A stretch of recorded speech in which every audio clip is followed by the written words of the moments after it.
The hotel ballroom hummed with nostalgia and small talk, old classmates clinking glasses, catching up on lost time, grinning over yearbook jokes that still made them laugh like high schoolers. But when the double doors opened, everything paused. Heads turned. Conversations cut off mid-sentence. Even the live band missed a beat. She walked in, not like someone seeking validation, but like someone who no longer needed it. Zuri, the girl most of them had forgotten. The one some whispered about after her divorce.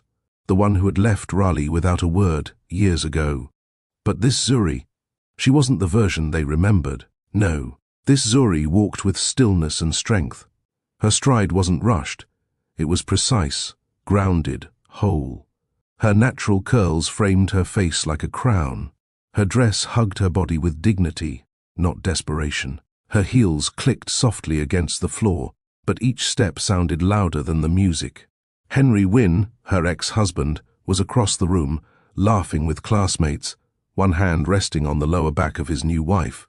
Zana stood beside him, glowing, her baby bump unmistakable under a silky ivory dress. The picture of everything Zuri was once told she could never be. Henry was mid-laugh when he saw her. His mouth stayed open, but no sound came out. His arm slowly slipped from around Zana's waist. Zana's hand twitched. She noticed. She tightened her grip on him. But he wasn't looking at his wife. He was staring at the woman he left behind. Only now she stood taller than he remembered. The room watched all of it unfold, eyes darting between Zuri and Henry, unsure whether to cheer or shrink. Zuri kept walking. She didn't blink. She didn't break. She didn't need to. Zuri reached the center of the ballroom, and the shift in the air was undeniable. She wasn't loud. She wasn't trying to draw attention, but confidence carries its own volume, and tonight, hers spoke louder than anything Henry or Zana had planned to showcase. A few classmates stepped back to make space, without realizing they'd moved. It was instinct. People always respond to presence before they process reason. Henry finally found words. Zuri, wow, But she didn't let him finish. Not out of spite, not out of anger. But because closure doesn't require conversation, it requires clarity. She stopped just a few steps from him, her chin lifted slightly, not in arrogance, but assurance. Her eyes held his, steady and calm. In that moment, the entire room leaned in, not physically but emotionally. Everyone sensed something meaningful was about to be spoken. Zuri inhaled softly, her voice warm but firm. I'm not who I used to be. It wasn't loud. It didn't need to be. The words carried their own weight. The weight of survival, the weight of rebuilding, the weight of walking away from a man who once made her doubt herself. Henry's shoulders dropped, as if those words had touched a part of him he'd tried to ignore. A flicker, confusion, regret, recognition crossed his face. Even Zana shifted beside him, her posture stiffening just enough to reveal uncertainty. But Zuri wasn't talking to them. She was talking to every version of herself that once believed she wasn't enough. Her statement echoed through the ballroom, settling over anyone who had ever been judged, dismissed, or overlooked. And suddenly, the people watching weren't just spectators. They were witnesses to transformation. A woman reborn stood in front of them, not through revenge, not through comparison, but through growth. For a brief second, the entire room felt it, a collective stillness, like truth had brushed past everyone present. Zuri didn't wait for applause. She didn't wait for responses. She didn't need them. Her presence had already said everything. Let's get one thing straight. She wasn't supposed to look like that, not according to them, not according to the whispers after the divorce, not according to Henry's mother, who once muttered, "She doesn't have what it takes to carry your legacy." But tonight, all those assumptions stood corrected, silent and shrinking in the shadow of who Zuri had become. The woman once labeled barren walked into that room glowing with something no womb could define: worth. And no one, not even Henry, could look away.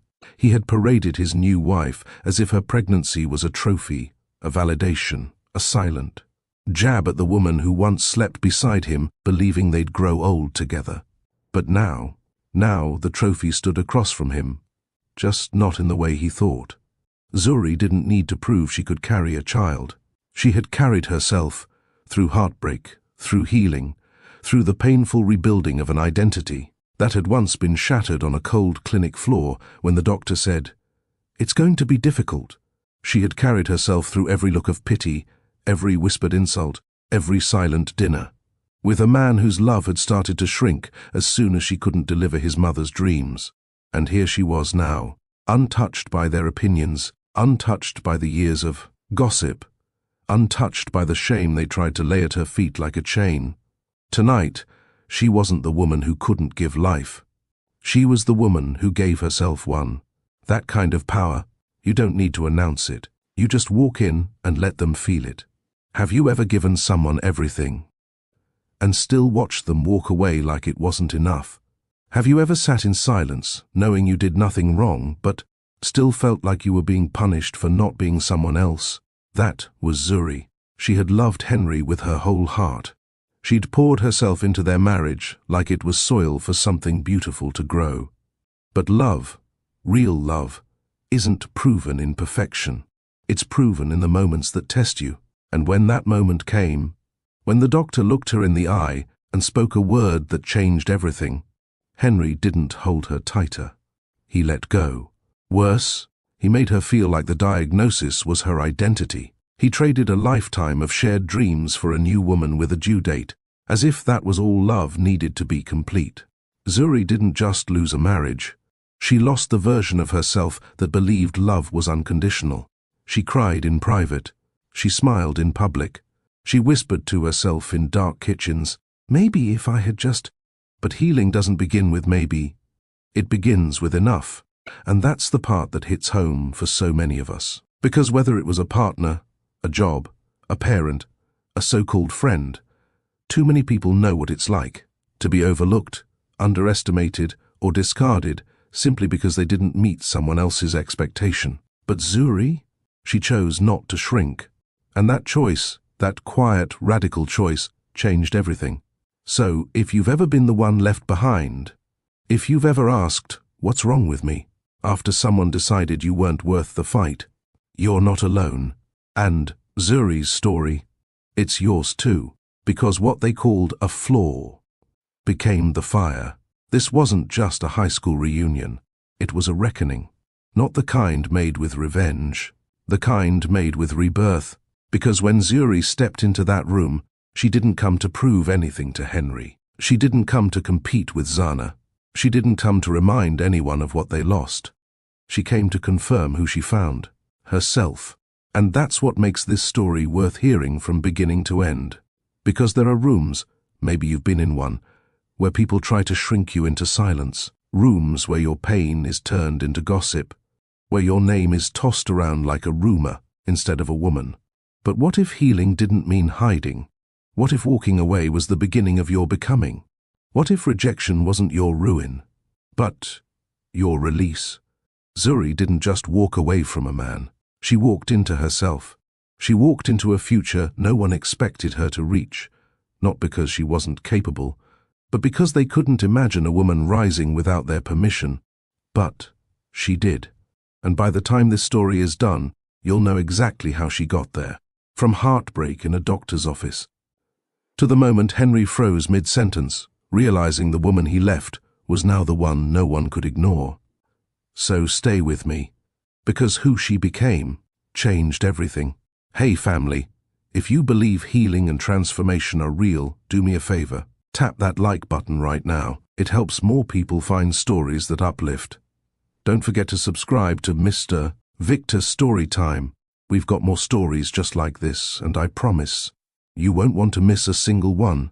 Before the world ever called her powerful, before the reunion stares, before she was the woman who made silence speak, Zuri was just a girl on the east side of Raleigh.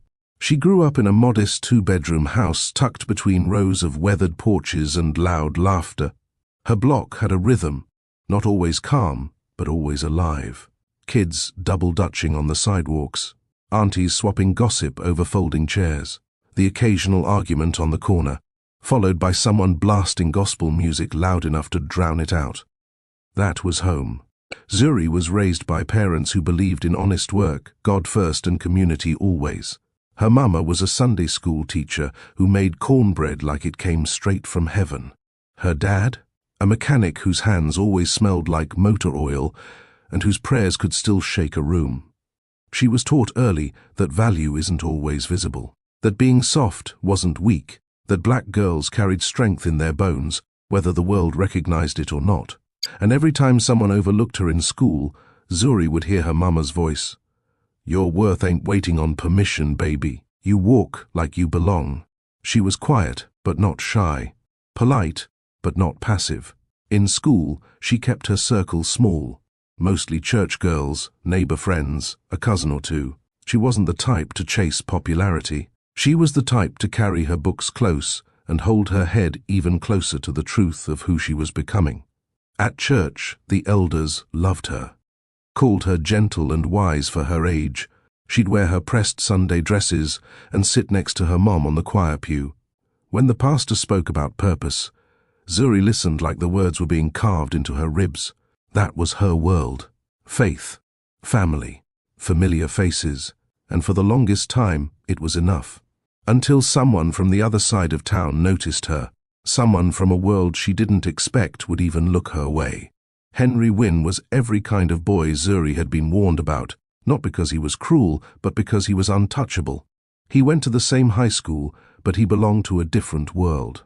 West Side Raleigh. Clean sidewalks, private drives, houses with guest wings.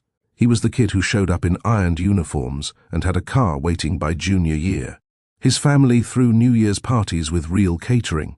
His friends vacationed in the mountains or flew out for spring break. And yet, he noticed her. The first time was at a student council event. Zuri was helping serve sweet tea while others took the stage to run their mouths for votes. Henry?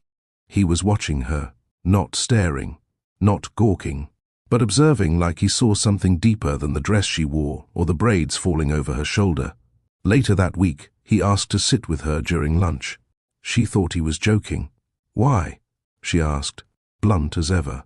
"Because I like how quiet you are in a room full of noise," he replied. Zuri blinked. No one had ever said that to her before. So he sat, and he kept sitting. At lunch, in group projects, in the bleachers during games, when she wasn't even cheering, just reading. She challenged him, not with sass, but with truth. When he cracked jokes that didn't land, she raised an eyebrow. When he bragged about vacations, she calmly asked, "What does that place mean to you, though?" And, "Henry?" He didn't flinch. He leaned in. The more they talked, the more Zuri realized he wasn't just polished.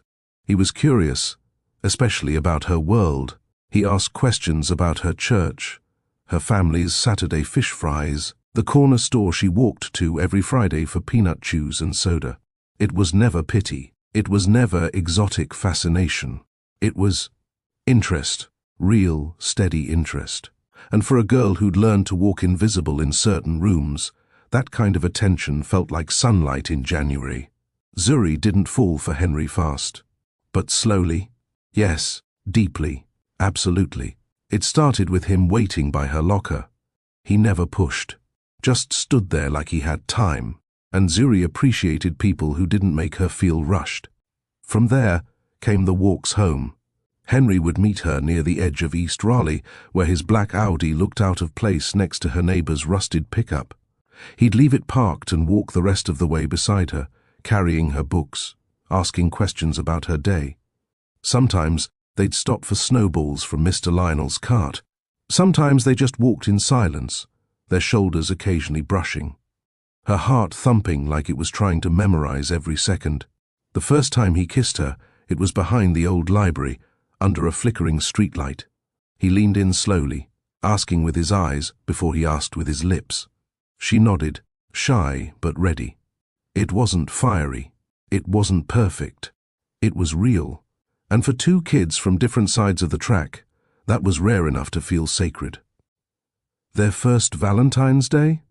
Henry made her a playlist, real CDs back then, full of R&B love songs she'd once mentioned offhand in passing. Their first argument? About faith. Zuri didn't budge on God. Henry didn't mock her, just asked hard questions. She didn't have all the answers, but she held her ground, and he admired that. They had differences, but they had respect. And from that, love grew. Zuri started to dream differently, not less grounded, just bigger, because when someone sees you without trying to change you, your imagination stretches. She imagined homes. She imagined rings. She imagined little brown babies with Henry's dimples and her eyes. She imagined forever, and for a time, he did too. But real love, real crossing, always comes with a cost. Zuri learned that during Thanksgiving her senior year, when Henry invited her to his family's West Side estate. She wore her best, a soft green sweater, gold earrings, hair laid. But the moment she stepped inside, the warmth she carried didn't follow. Henry's mother offered her a glass of sparkling cider and a smile that barely touched her eyes. His father shook her hand without a word.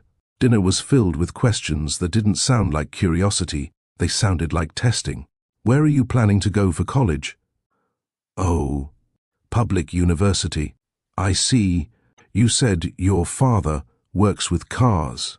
Zuri smiled, but it tightened by the minute. She felt the lines being drawn, not with ink, but with tone, posture, glances. Later that night, Henry apologized. She didn't ask him to. He just held her hand and said, "They don't know you like I do. Give them time." But time didn't change everything. At her church, people looked twice too. Some older members whispered behind bulletins. Some of her cousins didn't trust Henry's soft-spoken charm. "What's he doing with a girl like you?" became a question that sliced both ways.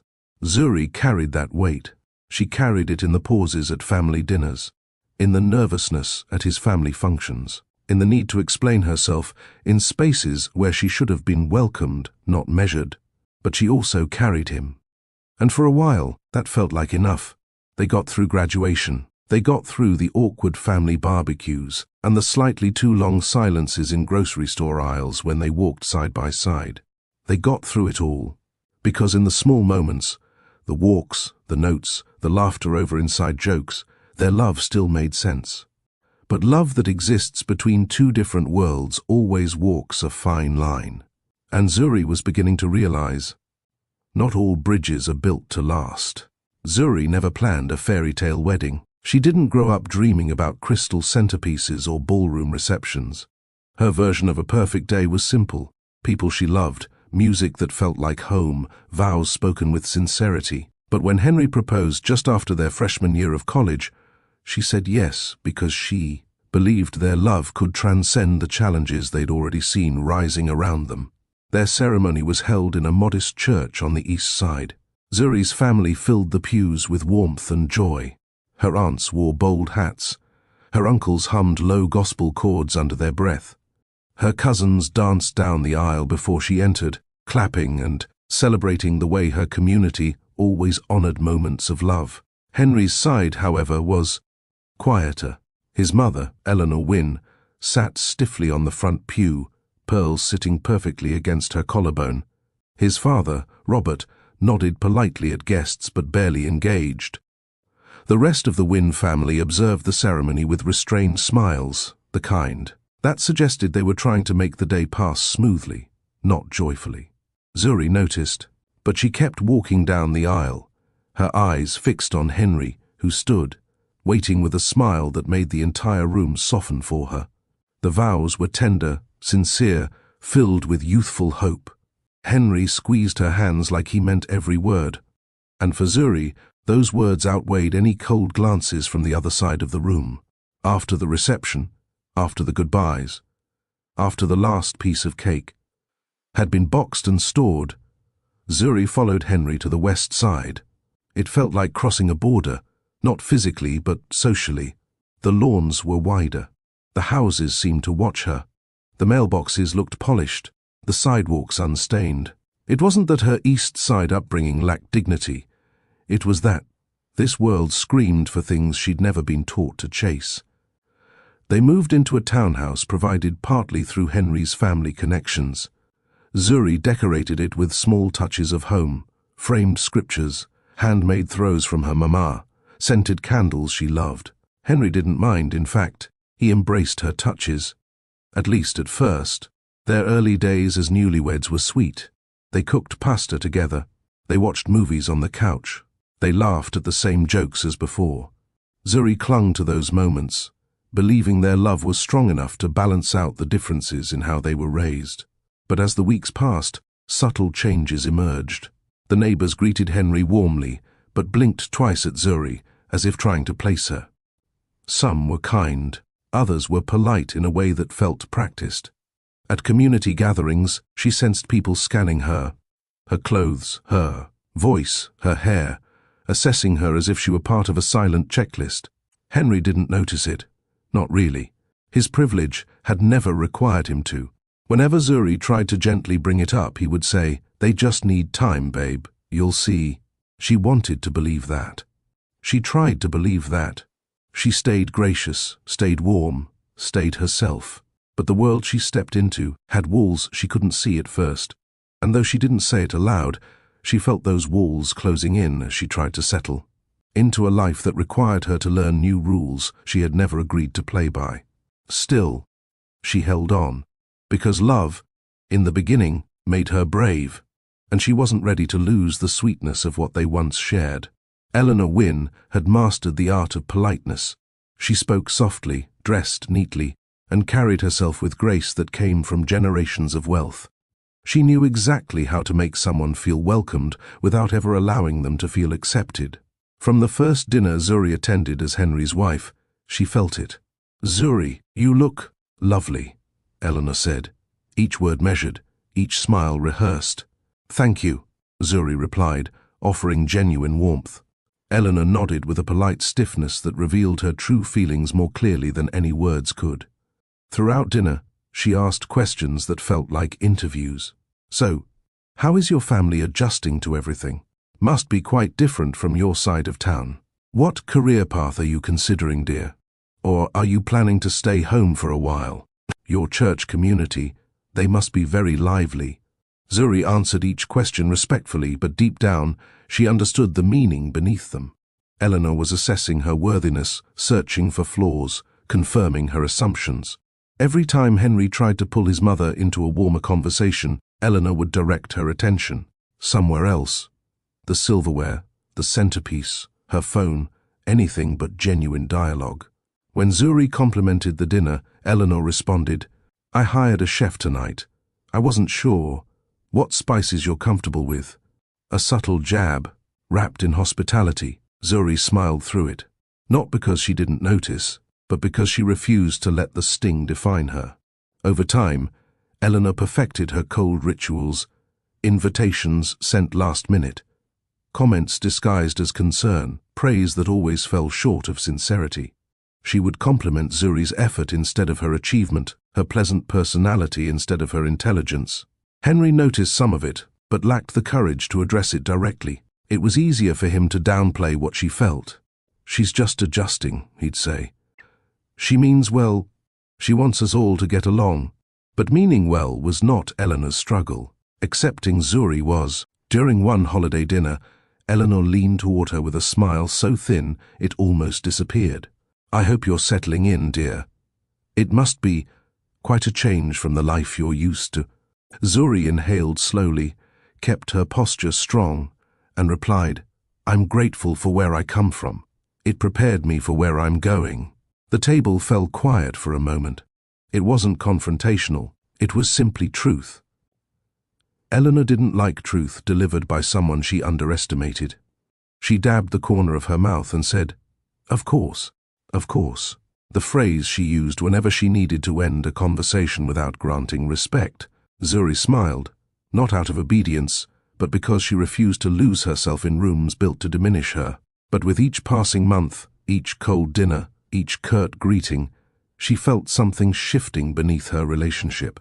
She wanted to believe love could cover every fracture, but fractures ignored eventually become walls. And Eleanor's presence, her quiet judgment, her silent grading, slowly began to thicken the air Zuri breathed. She prayed for peace, but peace was not something Eleanor Wynne offered freely. Love can feel strong when held between two people, but when stretched between two worlds, the pressure can strain even the deepest bond. For Zuri and Henry, the disconnection didn't appear overnight. It appeared in small shifts, slight comments, altered tones, moments when each realized the other didn't fully understand the world they came from. When Zuri talked about her church choir, Henry would nod, supportive but distant. When she played old R&B classics in the car, he'd smile and switch to his curated playlists. When she invited him to a fish fry at her cousin's house, he accepted, but stood quietly in the corner, unsure of how to blend into conversations rich with inside jokes and shared history. Her cousins welcomed him politely, but she could see the uncertainty in their eyes, the silent question of whether he truly valued her roots or merely tolerated them. On the other hand, whenever Zuri accompanied Henry to corporate networking events or family fundraisers, she found herself adjusting her speech, smoothing her curls, choosing outfits she hoped wouldn't spark judgment. She tried to smile through conversations filled with business jargon and casual wealth references. That made her feel like she was trying to breathe through a window instead of being in the room. Henry didn't see the weight she carried in these spaces, the pressure to represent herself while not being dismissed. Zuri didn't explain it fully because she didn't want to burden him. That silence became its own kind of distance. Cultural disconnection wasn't always loud. Sometimes it was quiet, like when he didn't understand why she bowed her head before meals, even quick ones, or why gospel music moved her the way it did, or why she valued community gatherings over exclusive club dinners. Their love was real. It was gentle, hopeful, sincere, but sincerity cannot replace understanding. One night, after attending a charity gala with Henry's family, Zuri removed her earrings slowly while looking into the bathroom mirror. Henry leaned against the doorframe. "You were amazing tonight," he said. She smiled faintly. "Didn't feel like myself. You looked beautiful." "That's not what I meant." He crossed the room, placing a hand on her shoulder. "I know these events can feel different, but they're important to my family." "I know," she whispered. "I just don't want to lose myself trying to fit into a world that never had a place for me." Henry hesitated, not because he disagreed, but because he didn't know how to respond. "I'm here with you," he said softly. She wanted that to be enough. She wanted his presence to bridge the spaces where their worlds kept drifting apart. But love alone cannot rewrite the weight of cultural difference. And though they didn't argue, they carried silence into bed that night. A silence that held questions neither knew how to articulate. Their hearts loved each other. Their worlds did not. That tension lingered like a soft ache neither wanted to acknowledge. Not yet. The first time Eleanor asked, it was casual. "So dear, now that you're settled, when should we expect some little wins running around?" Zuri smiled politely. "We're taking our time." Henry nodded in agreement, but Eleanor wasn't satisfied. Over the next several months, the question became a frequent visitor at dinners, phone calls, and holiday gatherings. "Well, you're still young, but time moves quickly, dear. Have you two thought about starting your family yet?" Henry was such a sweet baby. "I'd love to see that again." Every comment was coated with expectation. Henry felt it too. He didn't always admit it, but his silence during those moments revealed discomfort he couldn't fully hide. Zuri tried to brush off the pressure. She and Henry had only been married a short while, but something tightened inside her each time the topic arose. She noticed how Eleanor's eyes lingered on her stomach during conversations, how relatives smiled knowingly at Henry but looked at her with anticipation. At first, Zuri thought it was normal. Families ask about children, but these weren't questions rooted in joy. They were rooted in lineage, legacy, continuation, concepts the Wynn family valued deeply. One night, after a tense dinner, Zuri and Henry returned home. She washed dishes while he loosened his tie, the weight of the evening settling around them. "She means well," he muttered. Zuri didn't look up. "Does she? She just wants a grandchild." "She wants a grandchild from you," Zuri corrected gently. "There's a difference." Henry paused. "We do want kids someday, don't we?" "Yes," she whispered. Someday, not because your mother is waiting with a calendar. He nodded, but his expression held a flicker of conflict. Zuri felt it, a shift, small but present. The pressure wasn't just coming from Eleanor anymore.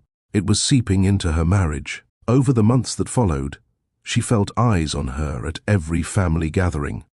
People lowered their voices when she walked into rooms. Someone placed a parenting magazine on her chair during a brunch, a move so passive that it revealed everything about the silent expectations surrounding her. At the same time, her body wasn't cooperating with their early attempts at conceiving. Each month brought new disappointment, new fear, new questions she asked quietly in the shower where Henry couldn't hear her cry. She prayed for guidance.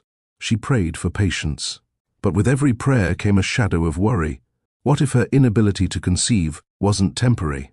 And worse, what if love wasn't strong enough to stand against a family whose acceptance depended on something she could not guarantee?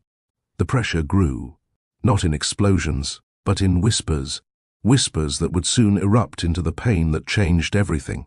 The first time Zuri noticed something was wrong, it was subtle.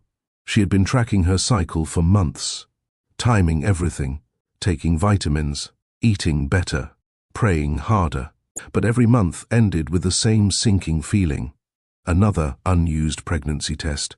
Another morning spent staring at a white strip, willing it to change. At first, she told herself it was normal. People said it took time. They were still young. Stress didn't help, and God's timing was always better than her own. But after 10 months of trying, and no signs of pregnancy, her hope began to shift into quiet concern. She hesitated before bringing it up to Henry. He had been supportive but slightly detached. He wanted a child, yes, but he didn't live and breathe the desire the way Zuri had begun to. Still, when she brought it up one night over dinner, his face turned serious. "You think something's wrong?" he asked, setting his fork down. "I don't know," she said, "but maybe we should check, just to be sure." Henry agreed, calmly, almost too calmly. They scheduled an appointment with a fertility specialist downtown. The office was sleek, modern, painted in soft creams and cool blues. Zuri felt small in that space, like the walls were built to comfort people who could afford pain. Tests began the following week. Blood work, hormonal screenings, ovarian reserves, imaging. They poked, scanned, measured, analyzed. Henry went through his own tests too, less invasive, faster, easier. Zuri noticed that difference, how his path was straightforward, while hers required invasive procedures and appointments that left her sore and emotionally drained. She didn't complain. She wanted answers. She wanted clarity. She wanted to stop walking in circles around a dream that might not be meant for her. After several weeks, they returned for a follow-up. The doctor, a middle-aged woman with tired but kind eyes, sat across from them, file in hand. "I want you to take a breath," she said gently. "This isn't the end of the road, but we have some things to talk about." Zuri's chest tightened. She reached for Henry's hand under the table. He offered it, but his grip wasn't as firm as it used to be, and somehow, she already knew what was coming. The room fell silent as the doctor continued. "Zuri, your tests show signs of what we call diminished ovarian reserve. It means your egg count is lower than expected for your age. It doesn't mean pregnancy is impossible, but it may be difficult, unpredictable. And in some cases, it may require assisted reproduction." The words echoed. Zuri blinked slowly, trying to make sense of terms she didn't fully understand, or didn't want to. She felt her body go still, not frozen, just blank, like someone had unplugged her ability to feel. Henry sat beside her, his face unreadable. The doctor explained more, hormone levels, options, timelines. But all Zuri could hear was the repetition of one word, difficult. She looked down at her hands, fingers intertwined in her lap. They didn't look like failure.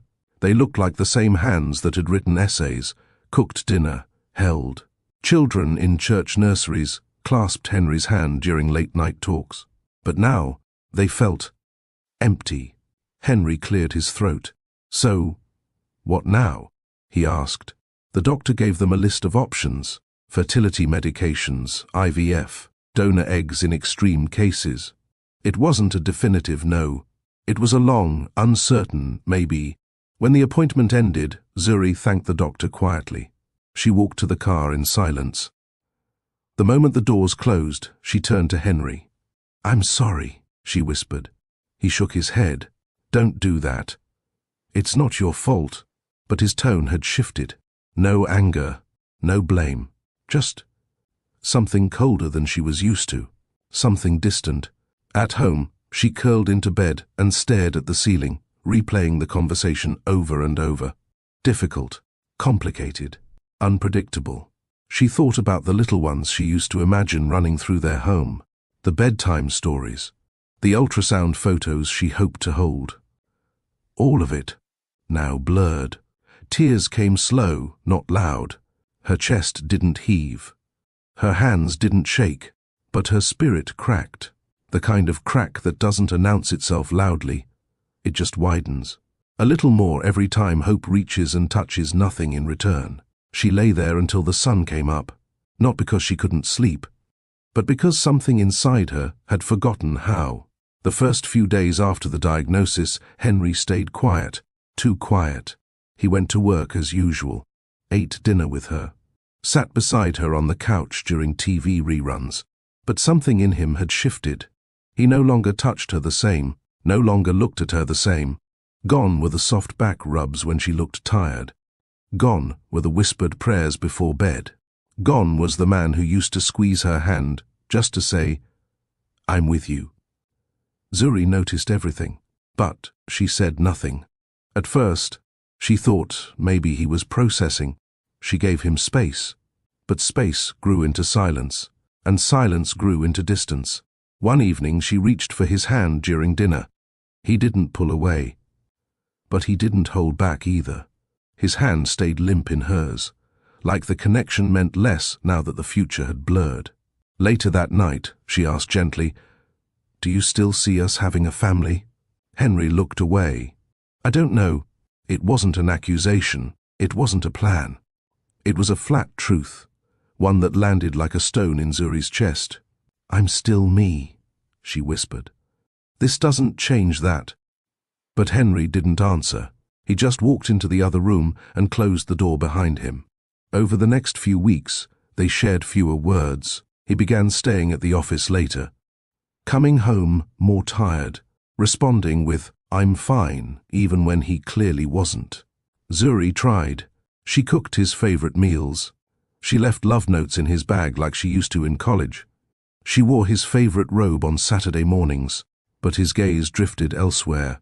Not to another woman, not yet, but to a life that no longer included her the same way.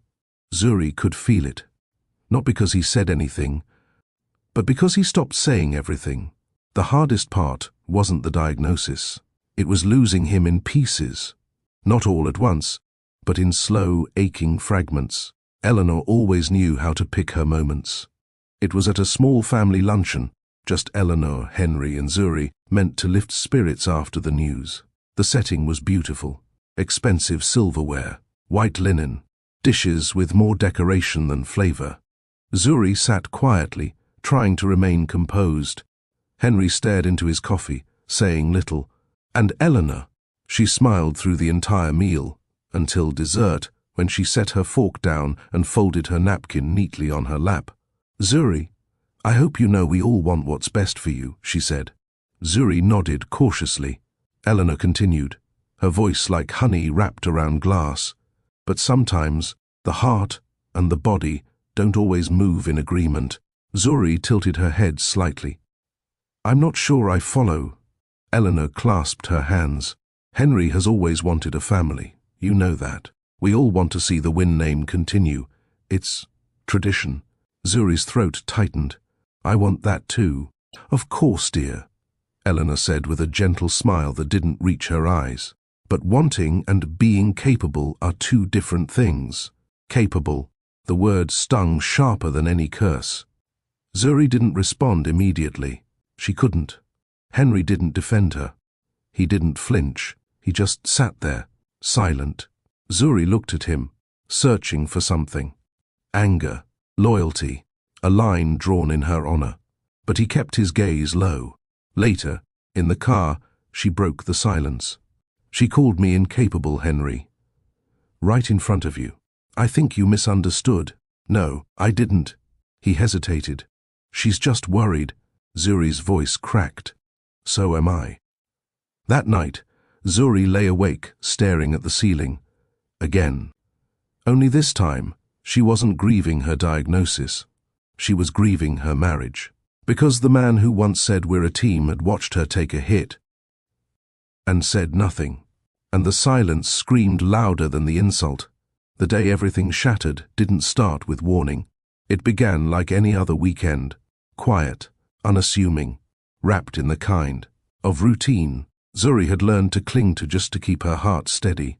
Henry had invited her to the family lake house for what he described as a needed conversation. His tone had been clipped, his expression unreadable, but she held on to hope. Because hope was the only part of their marriage she still recognized. The lake house was large, stunning, positioned beside calm water that reflected the sky. It should have felt peaceful. Instead, it felt like a stage, too perfect, too quiet, too ready to hold something she didn't want to hear. Eleanor was already there when they arrived. That alone was strange. She wore one of her pressed blouses, hair styled carefully, her jewelry subtle yet expensive. She greeted Zuri with a shallow nod, not the warm welcome a daughter-in-law would expect. Henry walked ahead of them, hands shoved in his pockets, shoulders tight. Inside, the living room was arranged as though someone had prepared for confrontation. 3 seats angled toward each other. Zuri sat slowly, confusion tightening her stomach. Henry didn't sit. He stood near the fireplace, clearing his throat twice before speaking. "We need to talk," he said. Zuri folded her hands to keep them from trembling. "Henry, just say it." His eyes flickered to his mother, then back to her. "I don't think this marriage is working anymore." Her chest tightened. She inhaled sharply, but her voice stayed steady. "We're struggling, yes, but we can fix." He cut her off. "No, I've thought about it a long time. I don't see a future here." Eleanor didn't flinch. She sat with her legs crossed, hands folded neatly on her lap, calm, unbothered, almost pleased. Zuri looked between them, disbelief rising. "What changed?" she asked. "We're going through a hard time, but people work through things. We can still—" Henry exhaled slowly. "It's not just the hard times, it's everything. We've grown apart. We can grow back," she whispered. "No," he said firmly. "We can't." Zuri pressed a hand against her chest as though steadying her heartbeat. "Is this because of the diagnosis?" Silence. A silence so sharp it cut deeper than any words could. "You're leaving," she said slowly, "because I might not be able to give you a child." Henry swallowed, his jaw tightening. "It's more complicated than that." Eleanor finally spoke. "Dear, you deserve someone who can give you the life you've always wanted." Zuri turned toward her, eyes filling, but she refused to let tears fall. "You raised a son who once loved me," she said quietly. "What happened to him?" Eleanor simply lifted a shoulder. "People change." Zuri looked back at her husband. Her voice wavered, but didn't break. "Henry, tell me this isn't about someone else." More silence. But silence is still an answer. She stood. "What's her name?" He hesitated, for a fraction of a second, but that fraction was enough. "Henry," she whispered. "There's someone else?" He closed his eyes for a moment, as if bracing himself, then opened them with a finality that sent a chill through her. "Yes." Her breath caught.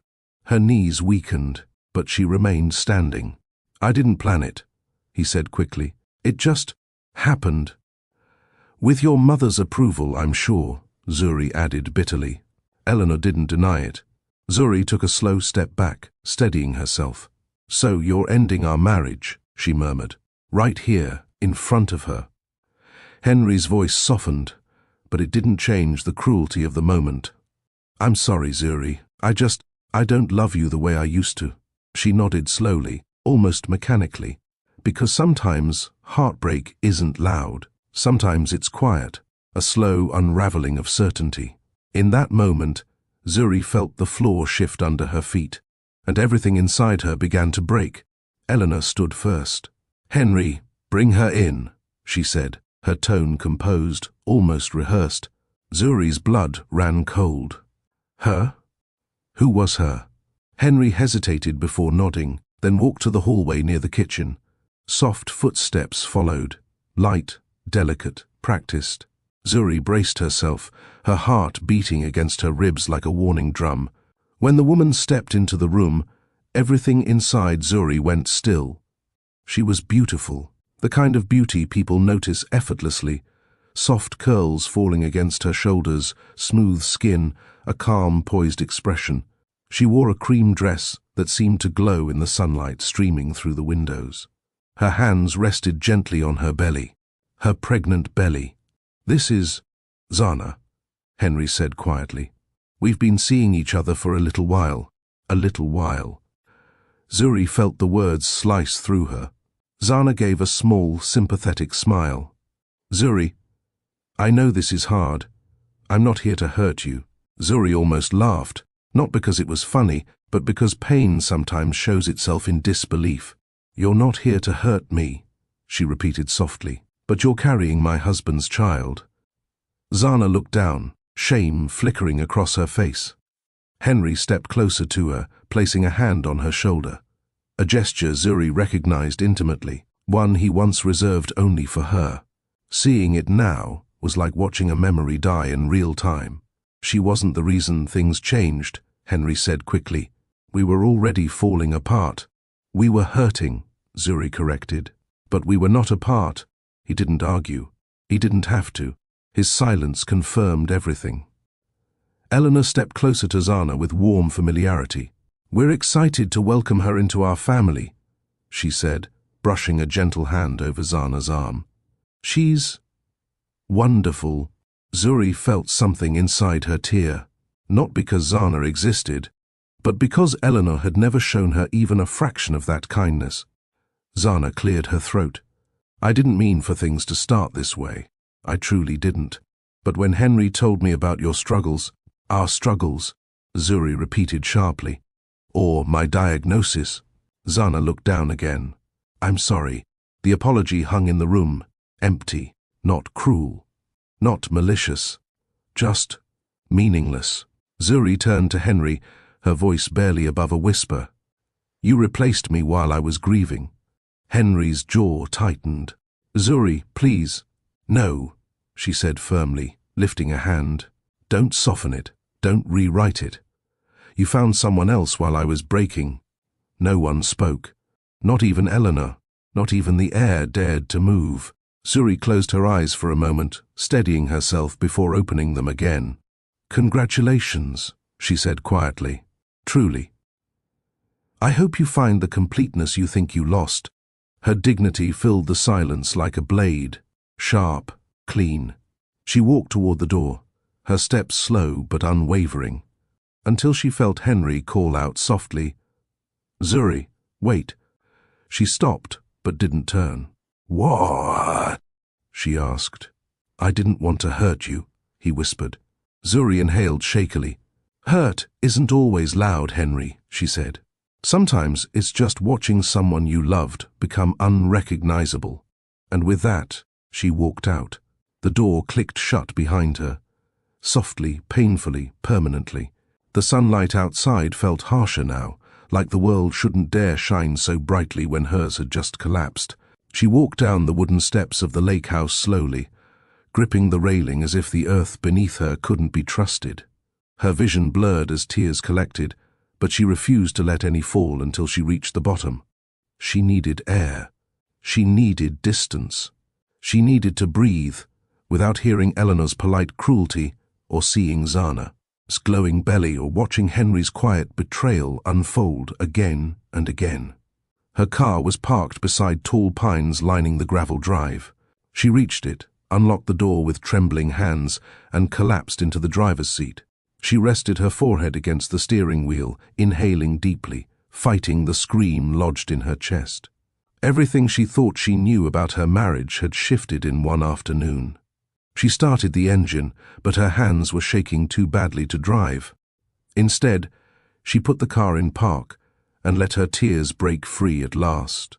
Justice had not been served. Closure had not been offered. She had been dismissed, publicly, carelessly, brutally.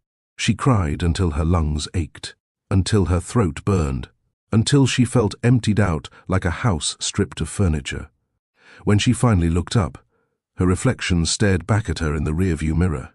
Eyes swollen, mascara running, heart torn.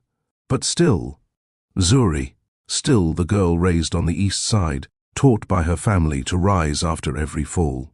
Still the woman who'd navigated two worlds without losing her integrity. Still the soul who deserved love, real love, even if Henry couldn't give it. Her phone buzzed.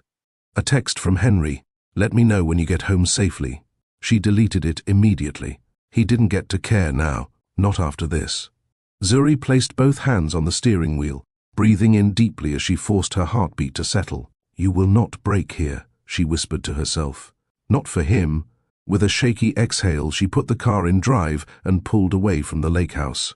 Each mile she gained felt like peeling off another layer of pain. But humiliation, that stayed. It lingered like smoke long after the fire had died. Yet beneath it, hidden somewhere deep, something else began to form. Something quiet. Something strong. Something she wasn't ready to name yet. But she felt it there, waiting. By the time Zuri reached home, the sun had dipped low, leaving streaks of fading orange across the sky.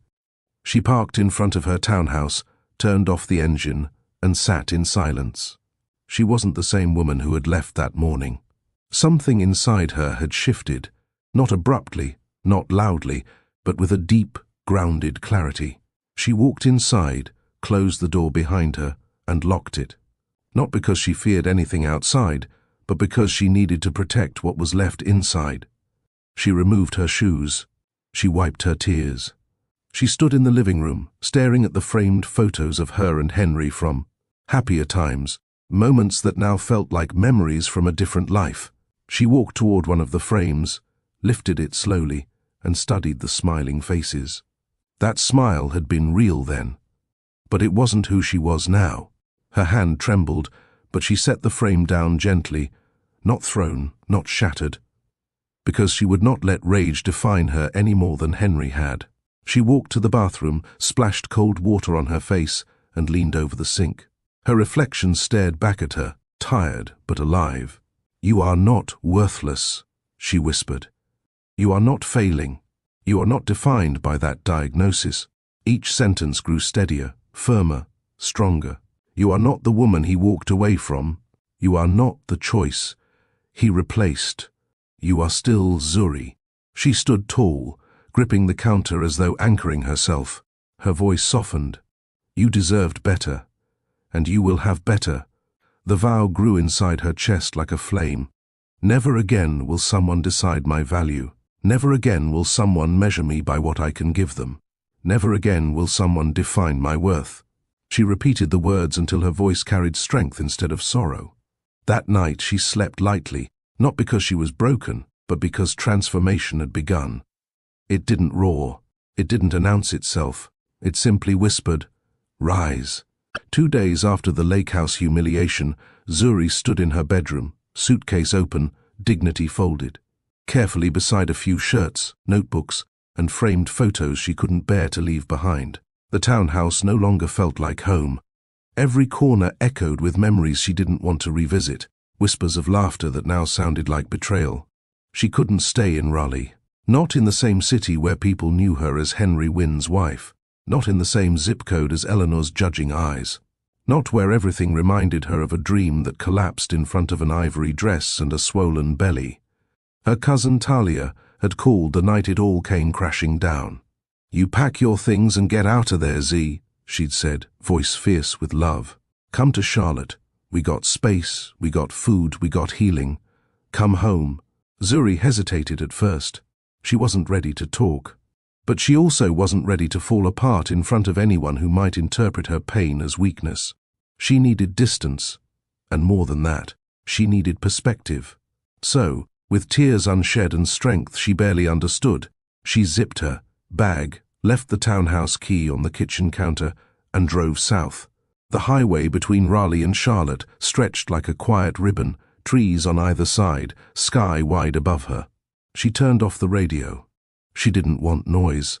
She wanted stillness. As the miles passed, she whispered affirmations under her breath. "You're not a failure. You are still whole. You're not what they said. You are becoming." The sun began to dip as she neared the city limits. Charlotte greeted her with tall buildings and southern charm, a place that held no history, no shame, no past to navigate. Talia's house was a modest two-story on the west side. When Zuri pulled into the driveway, the porch light was already on. Talia stood outside, arms crossed, wrapped in a hoodie and bonnet, looking like the kind of cousin who had fought beside you on the playground and would fight anyone else who hurt you now. Zuri stepped out of the car. Talia didn't ask questions. She just opened her arms, and Zuri fell into them. For the first time in days, she let herself cry. Ugly cry. Chest-heaving cry. Talia held her like blood should. "You're safe now," she whispered. "You're safe." Inside, the house smelled like jasmine incense and cocoa butter. Talia's younger sister, Nia, popped her head out from the kitchen, her locks wrapped in a scarf. "Girl, you hungry? We made red beans. Ain't nothing heartbreak can't fix like soul food and sisters." Zuri laughed through tears. "I'm starving." She didn't know it then, but that house in Charlotte would become her sanctuary. Not just a place to hide, a place to rise. Healing didn't come all at once. It came in layers. Zuri started small. She spent the first few weeks doing nothing but sleeping, eating, and breathing. Talia wouldn't let her wallow, but she gave her space to exist without expectations. "Grief ain't linear," Talia said one morning, handing her a cup of chamomile. "It don't follow no polite timeline. Let it come. Let it pass. Let it teach you." Zuri took that advice seriously. When she was ready, she applied for part-time admin work at a local beauty supply warehouse. The pay was low, but the hours were flexible, and the atmosphere was full of women who looked like her, moved like her, and smiled like they understood her. The warehouse became her first step back into the world. She didn't say much at first, just filed invoices, answered phones, and restocked beauty shelves. But there was comfort in the rhythm, in doing something with her hands, in showing up on time and doing the work without anyone questioning her worth. The women at work called her Miss Calm. One of them, Chanel, was in her 40s with a mouth slicker than hot grease. She pulled Zuri aside one day and said, "I don't know what broke you, baby, but whatever it was, you gon' be the one standing in the end. I see it in your walk." Zuri smiled, and for once, it didn't feel forced. Talia also connected her with a therapist who offered sliding scale sessions for women rebuilding after divorce. Dr. Renee Thompson, middle-aged, glasses, braids, and an energy that didn't ask you to perform. Their first session started with silence. Dr. Thompson just waited. Zuri eventually whispered, "He left me because I couldn't give him a child." Dr. Thompson didn't flinch. "And who told you that made you less of a woman?" Zuri stared. The answer was everywhere. But finally, someone had asked her to challenge it. Week by week, Zuri unpeeled herself. The grief, the betrayal, the shame, the fear. She cried through some sessions, journaled through others, and sometimes just sat in stillness. As Dr. Thompson reminded her that healing wasn't performance, it was permission. Charlotte's community wrapped itself around her like a weighted blanket. Firm, grounding. She found a local church where the pastor's wife ran a women's circle called Whole on Arrival. They didn't just pray, they held space. Each Friday, women of all ages gathered in folding chairs, lit candles, and shared stories not of brokenness but becoming. Zuri didn't speak for weeks, but she kept coming back. Until one night, she stood up, heart pounding, and said, "He said he couldn't love me through this, but I'm learning I can love me anyway." And the women clapped. Not loud, but enough. Enough for her to know she wasn't alone. She was rebuilding, and she was doing it on her own terms, There's a unique kind of healing that happens within black communities, a rhythm of restoration passed down through kitchens, song, laughter, and language. Only those raised in it fully understand. For Zuri, Charlotte became that rhythm. It showed up every Saturday at Miss Tonya's kitchen down the block, where the line wrapped around the building for catfish plates and honey-drizzled cornbread. Miss Tonya wore wigs with names and a personality for each one. On Zuri's first visit, she said, "You got sadness in your spirit, baby. Eat this plate and come back next week. We'll season that grief out of you." And Zuri did. Food healed what therapy uncovered. It showed up on Sunday mornings at church, when the choir sang Donnie McClurkin, and Zuri found herself weeping in the back row, not from sorrow, but from the weight of release. No one asked why she cried. They simply hugged her afterward and said, "He heals all things, sis, even the parts you ain't ready to name yet." It showed up during front porch talks with neighbor mamas who sat in rocking chairs, sipping sweet tea, giving unsolicited wisdom with the same conviction as scripture. "Pain ain't the end," one said. "It's just the part that teaches you how strong your feet are." It showed up in laughter, real belly-deep laughter with Talia and Nia while watching reruns of Living Single and talking trash about characters like they were cousins. They made jokes, they clowned each other, but beneath it was the unspoken truth. You are loved here. Fully, even broken, especially broken. Zuri began to feel her skin soften again, not literally but emotionally, like the years of defending herself, shrinking herself, bracing for judgment were starting to melt away. She danced again, alone in her room to old-school jams she grew up on. She journaled again, not about pain, but about possibility, and for the first time in a long while, she caught herself smiling in the mirror, without faking it. She was surrounded by people who didn't need her to perform healing. They just let her live through it. And that, more than anything, became the balm. One afternoon, while helping Talia declutter the attic, Zuri stumbled on an old tin box tucked beneath a pile of childhood keepsakes. It smelled like lavender and lemon balm, faint but familiar. Inside were faded index cards written in her late grandmother's looping cursive. Recipes, not for food, for care. She remembered now. Her grandmother had been the unofficial skin whisperer in their neighborhood. Every time a kid had a rash, a mama had dry elbows, or someone had sunburn, folks would knock on her back door.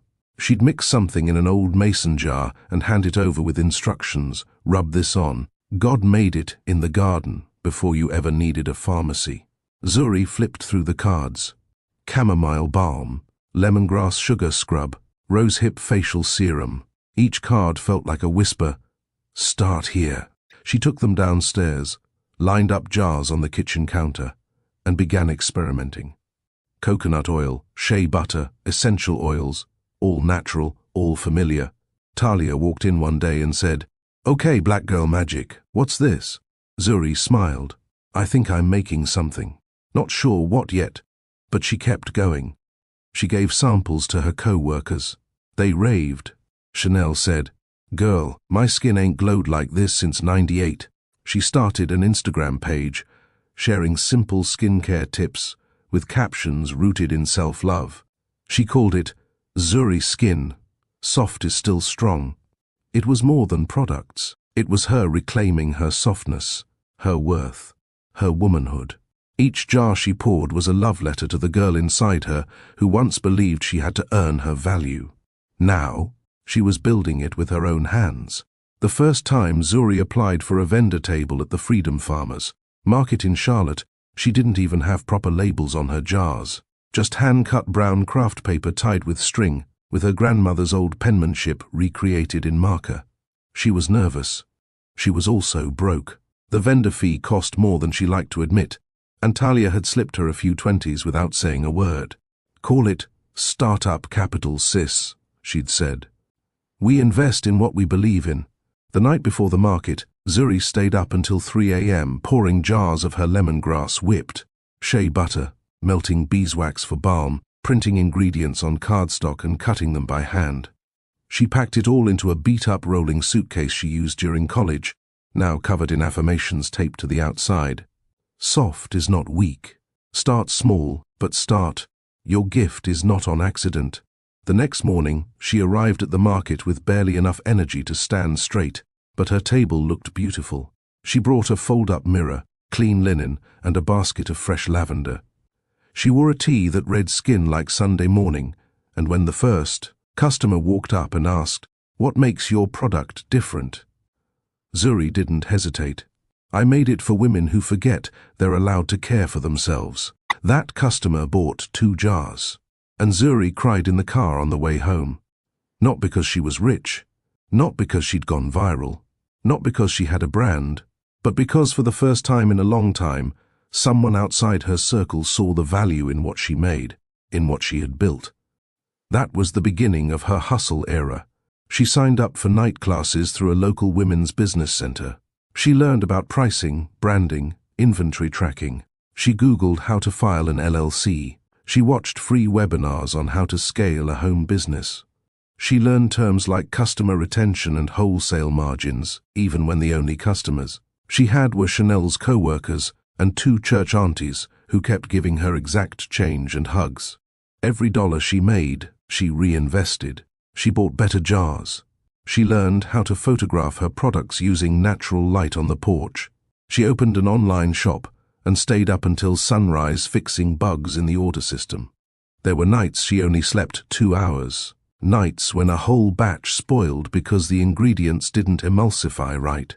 But she kept going, because nothing about her story was effortless, and her business wouldn't be either. She wasn't building a skincare line. She was building herself back, 1 jar at a time. It was pouring rain the day Zuri almost quit. Her card reader froze mid-transaction at a pop-up shop event downtown. Her tent started leaking. A tray of product samples fell face down on wet concrete, and to top it off, she overheard another vendor say, "She's sweet, but this ain't gonna last." The words stung, more than they should have. She made it through the day, packed up her soggy boxes, and drove home with a soaked hoodie, clinging to her back, and doubts pooling in her mind like the water in her leaking tent. At home, she dropped everything on the floor and sat in silence, surrounded by unopened boxes, unsold products, and unanswered emails. She stared at the ceiling and whispered, "Maybe this isn't it." She didn't cry, not because it didn't hurt, but because she was too tired. She pulled out her journal that night, ready to write her final thoughts on the business. Maybe she'd turn the page and move on. Maybe the dream wasn't sustainable. Before she put pen to paper, her phone buzzed. It buzzed again, and again, and again. She picked it up and saw something unexpected. Tag notifications, dozens of them, then hundreds. Her Instagram had exploded. Zuri blinked, opened the app, and found a reposted video on her timeline from Simply. Sage, a popular black beauty influencer with over 500,000 followers. Sage sat in front of a camera, glowing, holding one of Zuri's whipped butters in her hand. "I don't even know this brand, y'all," Sage was saying. "But this stuff right here, I put it on last night, and my skin felt like it was dipped in a gospel song. No fragrance headache, all moisture. Support black women, owned businesses, period." The comments poured in. "Link? Just ordered 3. OMG. This is what my skin needs. We love to see it." Zuri's online store pinged repeatedly. Orders, dozens, then more. Within hours, she was sold out of everything she had in stock. She sat on her living room floor, stunned, hands covering her mouth, as tears finally came. Not from sadness, but relief, validation, affirmation. Talia came in, took one look at her, and said, "What? Who do I need to fight?" Zuri held up the phone. "No fighting. We got blessed." That night, Zuri didn't sleep. She restocked everything she could. She updated her website. She answered emails from wholesalers suddenly interested in her line. And when she finally lay down at dawn, her heart beating fast from excitement instead of fear, she whispered, "Thank you," because something had shifted. Not luck, not magic. Just proof that staying faithful to the work, even when no one's watching, was never in vain. The orders didn't stop. By the end of that week, Zuri had moved into full production mode. Talia's dining room became a makeshift lab. Nia helped with shipping. They folded thank you notes with hand-signed affirmations. You deserve softness. Glowing is an inside job.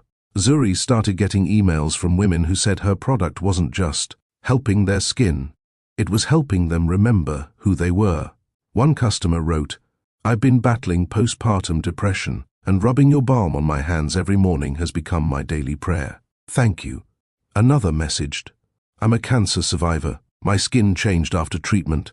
Your serum makes me feel human again." Zuri realized what she had built wasn't just about skincare. It was about dignity, ritual, coming home to oneself. So she leaned in. She hosted free workshops at local community centers on natural skincare for Black women. She taught mothers how to make homemade diaper balm for their babies. She showed teens how to care for their curls without shame. She started a weekly Instagram live series called Glow Talks, where she discussed beauty, healing, boundaries, and business, always from a place of softness and strength. She partnered with a non-profit that provided self-care kits to shelters for women escaping domestic violence. Each kit included her product and a handwritten note that read, "You are not what they did to you." What started in grief had grown into a movement. Zuri wasn't selling jars. She was reminding women, especially Black women, that tenderness was their right, not a reward. Her brand's tagline became more than a slogan, "Soft is still strong," and people wore it like armor. There was a Sunday morning when Zuri woke up without a knot in her stomach. No orders due, no guilt lingering, no ache tied to Henry's name. She opened the blinds and let the sun hit her face, stretching with ease instead of anxiety. She played India.Ari while brushing her teeth. She tied her head wrap like a crown. She danced barefoot in the kitchen while pancakes sizzled and gospel hummed from a Bluetooth speaker. Talia walked in and paused at the doorway. "Look at you smiling without even checking your phone first." Zuri grinned. "I think I'm finally okay." And she meant it. She wasn't healed because her business was booming. She wasn't healed because someone famous shouted her out. She was healed because she no longer needed anyone else's approval to feel whole. She had redefined her life with her own hands, her own vision, her own courage. Later that day, she put on a simple mustard yellow dress and took herself on a solo lunch date. At the cafe, the hostess greeted her like a regular. A little girl in the next booth whispered, "She's so pretty," loud enough for Zuri to hear. She smiled and sipped her tea, no longer shrinking from compliments, no longer avoiding mirrors, no longer waiting for someone to choose her. She had chosen herself, and in doing so, she had become everything she once begged someone else to see. Not because of revenge, not because of a comeback, but because healing was no longer about proving anything. It was simply about becoming whole. Zuri found the envelope wedged beneath a parcel on her doorstep, inconspicuous but weighty. She hadn't seen that familiar crest in over a decade. The red and gold, emblem of River Heights High School, bold against the cream stationery. She hesitated before opening it, her hands still slightly slick from the shea butter she'd been mixing in her kitchen minutes ago. She unfolded the letter slowly, her breath catching as she read the words, "You are warmly invited to the River Heights High School Class of 2012 Reunion Gala." Her heart thudded against her ribs. 10 years. 10 years since she was last surrounded by the whispers, the side glances, the looks that said, "She's sweet, but..." 10 years since the halls that once held her dreams had watched her become invisible. The letter continued, listing the venue, dress code, and please reply deadline.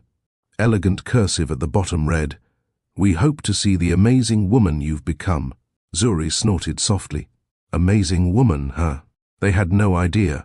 She placed the letter on the table and walked to her mirror. Her reflection met her, glowing skin, confident eyes, a softness that came from healing. Still, a pit formed in her stomach. She wasn't the same girl from 2012, but the memories remained. And the reunion? It stirred something that both thrilled and terrified her. That evening, Zuri sat curled on her living room couch, letter in hand. Her phone buzzed beside her with online orders from Zuri Beauty Company, but she wasn't in the mood for celebration tonight.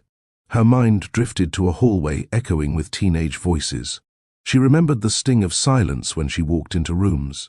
How some girls would shift just slightly when she passed by, whispering things they assumed she couldn't hear.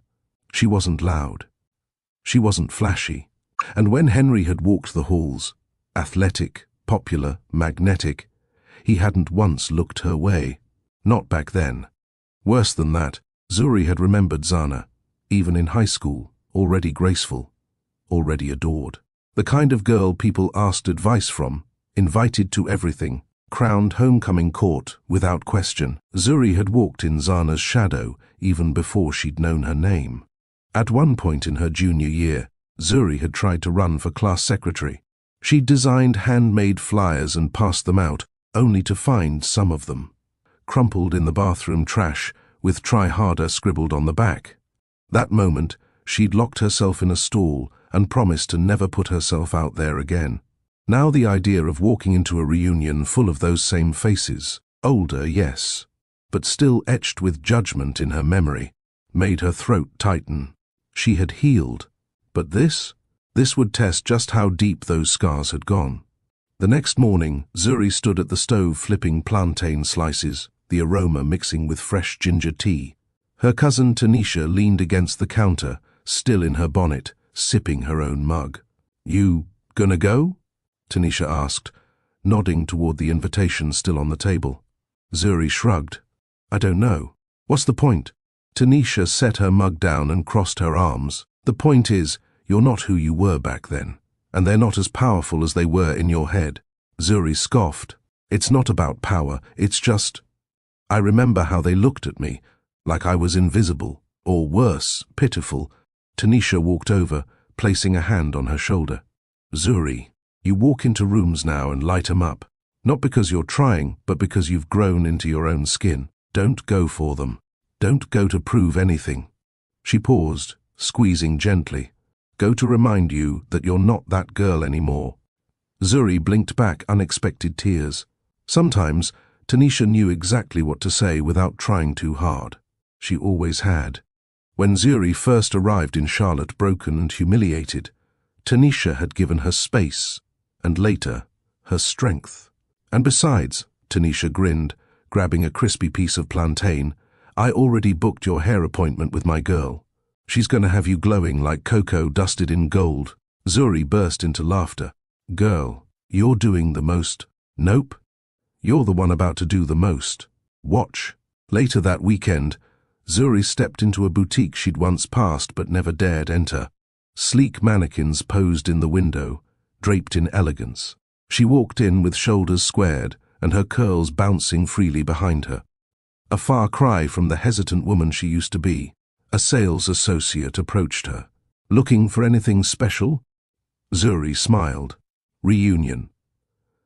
I want something that says, 'I found myself.'"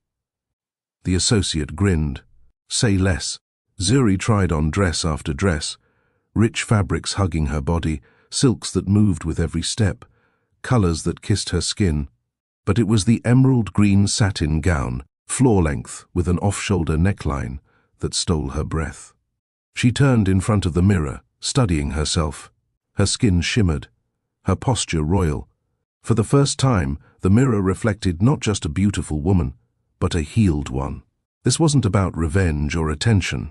It was about restoration. As she checked out, she slipped her card across the counter with confidence. No hesitancy, no second-guessing. By the time she stepped out of the boutique, dress in hand, head high, Charlotte's sun warmed her face like a gentle affirmation from above. She was ready, not to impress, but to own her story. The sun had barely dipped when the grand ballroom of the Wyndham Crystal Hotel began to fill with the shimmer of old classmates, laughter echoing, and the scent of floral arrangements hugging the polished floors. Class of 2012. A decade had passed, but some faces looked exactly the same, others aged with quiet stories behind their eyes.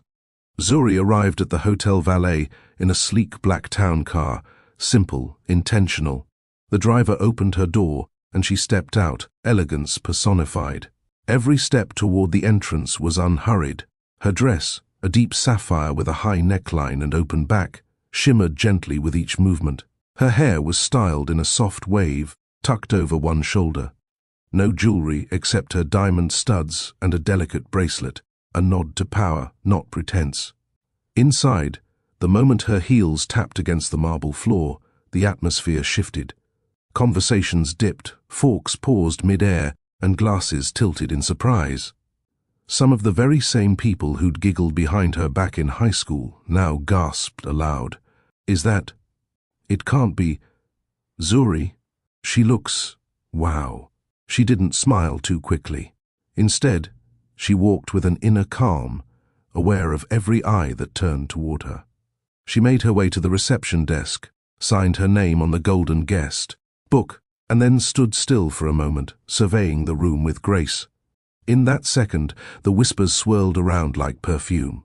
Girls who once dismissed her stared in envy. Boys who'd overlooked her now struggled to make eye contact. Do you remember how she always sat alone? Not tonight. Not that woman. She didn't speak to anyone just yet. Her presence alone had spoken volumes. Zuri's walk from the guest book to the center of the ballroom was symbolic. 10 years ago, she wouldn't have made it 5 steps before someone nudged their friend with a side-eye glance or a muttered joke about her being quiet or too smart for her own good. Tonight, the crowd parted for her. She caught glimpses of familiar faces. Leah, who once giggled whenever Zuri answered too quickly in class. Mason, who mocked her sneakers in junior year. Tanya, who led the charge of mean girls who made prom night unbearable. They were all there. Older now, perhaps softer, but still looking up from their drinks with wide eyes. Some lifted their glasses in mock cheers. Others avoided her gaze, embarrassed, as if the years had snuck up on them unkindly. But Zuri didn't carry bitterness. She carried elegance. She paused near the open bar, requesting sparkling water, and when the bartender asked her name for the tab, she simply smiled. Zuri. Just Zuri. The way she said it, confident, unshaken, whole, made even the bartender take a second look. One of the planning committee members approached, stammering as she greeted her. Zuri, wow, you look breathtaking. So glad you could make it. Zuri offered a gentle nod. Thanks for the invite. It's good to be back. Feels different though. Different indeed. She glanced at the photo collage on the back wall, snapshots from high school memories. In one, she was off to the side, barely in frame. In another, her yearbook quote was scribbled on a sticky note. But tonight, she wasn't hiding in the background. She was the room. By the time Zuri had made her quiet rounds, greeting old teachers, offering kind nods to people who didn't deserve them, Henry and Zana arrived. They were not subtle. Zana wore a bright yellow dress that hugged her rounded belly like a neon announcement. She walked with exaggerated pride, one hand always on her stomach, the other latched around Henry's arm like a prize ribbon. Henry had changed. A little thicker around the edges, his hairline slightly receded, his confidence still manufactured. He wore a tailored grey suit, but it was clear he'd picked it too tightly, clinging to a version of himself he hadn't updated. As they entered, a small buzz ignited. Zana tilted her head like royalty, eyes darting for attention. She wanted this, Zuri thought silently. The spotlight. One of their friends, the same girl who once mocked Zuri's thrift store shoes, rushed to Zana with a loud squeal. Oh my God, look at you. Glowing girl. Henry, you're gonna be a daddy again, huh? Zana beamed. We're calling her Legacy. Because that's what she is, our legacy. Henry chuckled like a man who thought he'd won. It's all falling into place. Marriage, family, success. Just like we planned.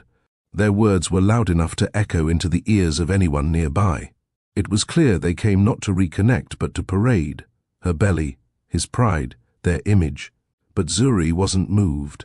She had already let go of the version of herself that ever needed Henry's approval. Zuri didn't avoid them. She didn't wait for the awkward run-in or pretend not to notice. She walked directly toward them, slowly, silently, powerfully. Her heels tapped the marble in rhythm, calm, certain. When she arrived before them, Henry's smirk faltered, and Zana instinctively adjusted the fabric of her dress. The laughter around them softened into tension. Conversations froze. Zuri stood tall. "Henry, Zana," she said coolly. "Congratulations." Henry opened his mouth, but the words got stuck. "Zuri, wow. You look. Zana's smile was tight. "We weren't sure you'd show." Zuri tilted her head. "Neither were you, when you were supposed to show up at the courthouse that day." The silence thickened. Henry blinked, caught. Zana's grip on his arm tightened. Zuri continued, her tone warm but laced with clarity. "But I'm glad you both made it. Life has a way of showing us what we needed to see. Eventually, there was no malice. No spite. Just truth, and that made it sting more." She turned to walk away, but paused with one last glance over her shoulder. "Oh, and legacy's a beautiful name. Just remember, legacy is also about character, not just lineage." She walked away before they could respond.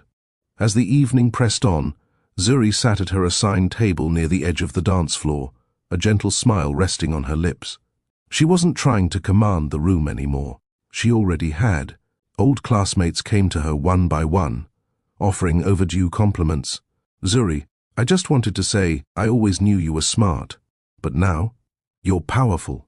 Girl, you own the way you carry yourself. Respect." She received them with kindness, not superiority. Growth had replaced resentment.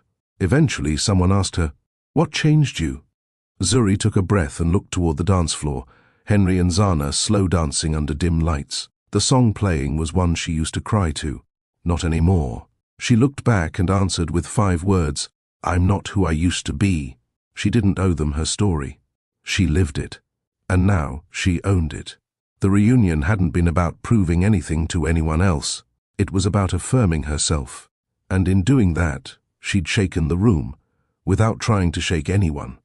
The music had shifted into a slow, nostalgic mix, songs from their senior year that once played at pep rallies and hallway speakers. Most people were deep in conversation, laughing about old memories, sharing pictures of kids, careers and milestones. Zuri was at the refreshment table, lifting a glass of sparkling water, when she felt someone step too close behind her. She didn't need to turn around to know who it was. Something in her spirit recognized the energy before the face confirmed it. "Zuri, can we talk?" "Henry." His voice was lower now, less sure, carrying a hesitation she had never heard from him before, not even when he left her for another woman. Zuri didn't answer immediately. Instead, she took a calm sip from her glass, then slowly faced him. He stood with his hands shoved into his pockets, suit jacket slightly wrinkled, eyes darting around as though checking whether Zana was nearby. "What do you want, Henry?" she asked, her tone soft but guarded. He swallowed. "Just a minute. Please." She considered it, not because she owed him anything, but because she was no longer afraid of him, his narrative, or the remnants of the girl who once loved him. "Fine," she said. "1 minute." He gestured toward a quieter corner of the ballroom, near a tall window overlooking the city skyline. She followed, maintaining a pace that didn't suggest eagerness, only control. Once they reached the corner, Henry exhaled shakily, rubbing the back of his neck like he used to whenever he felt cornered. "You look incredible," he said. Zuri tilted her head. "Is that why you pulled me aside?" "No. I mean, yes, you look amazing, but that's not it." His voice faltered.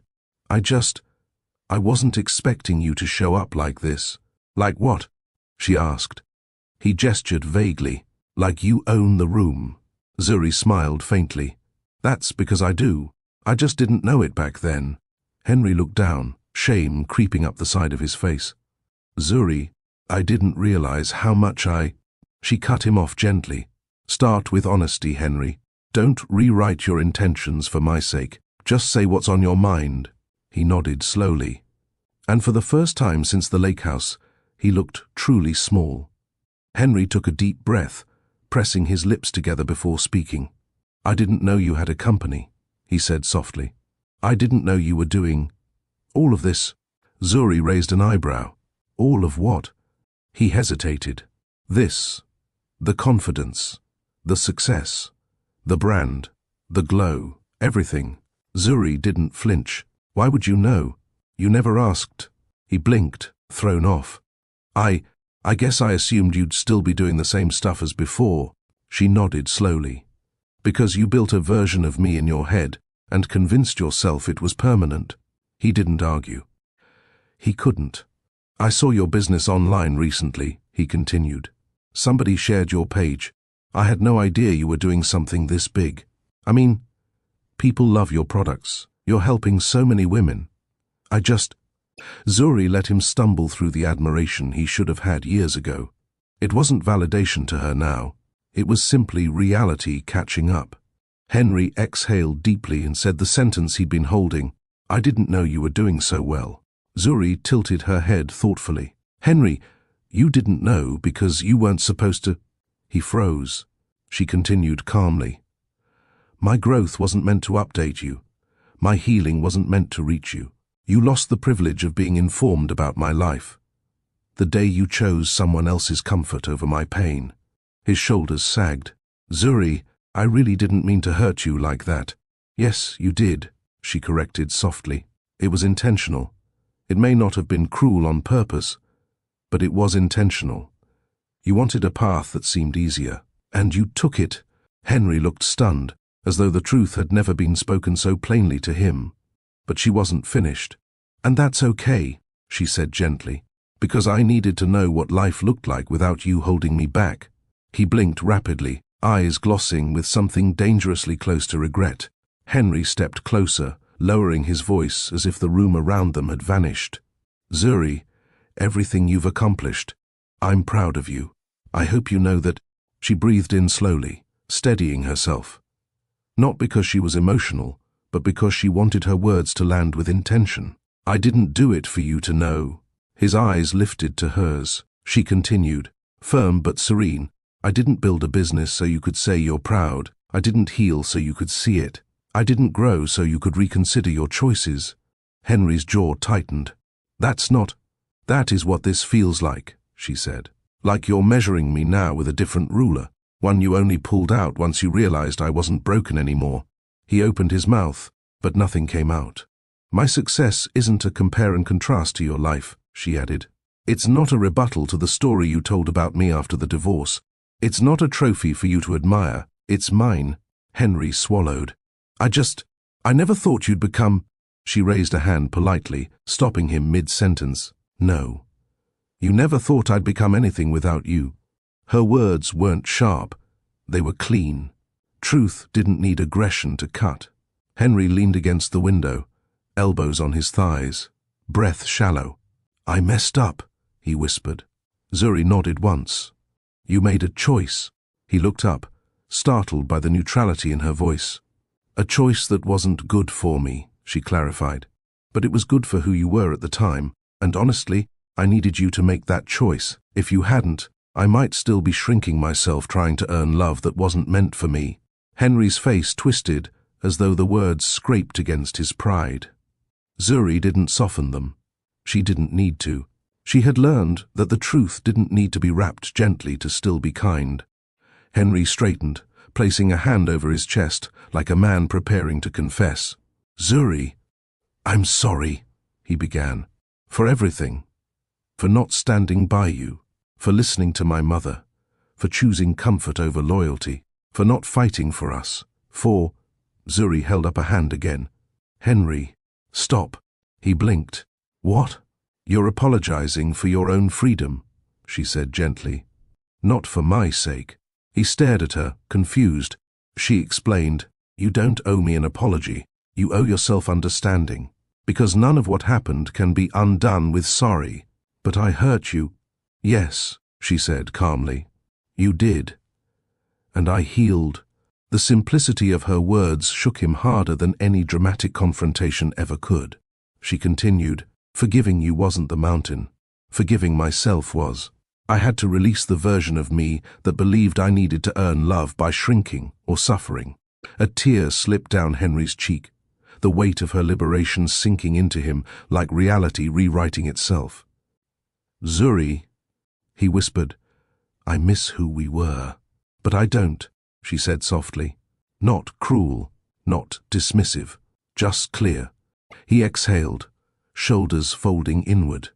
"I don't know how to sit with that." "That's not my burden to carry," she replied.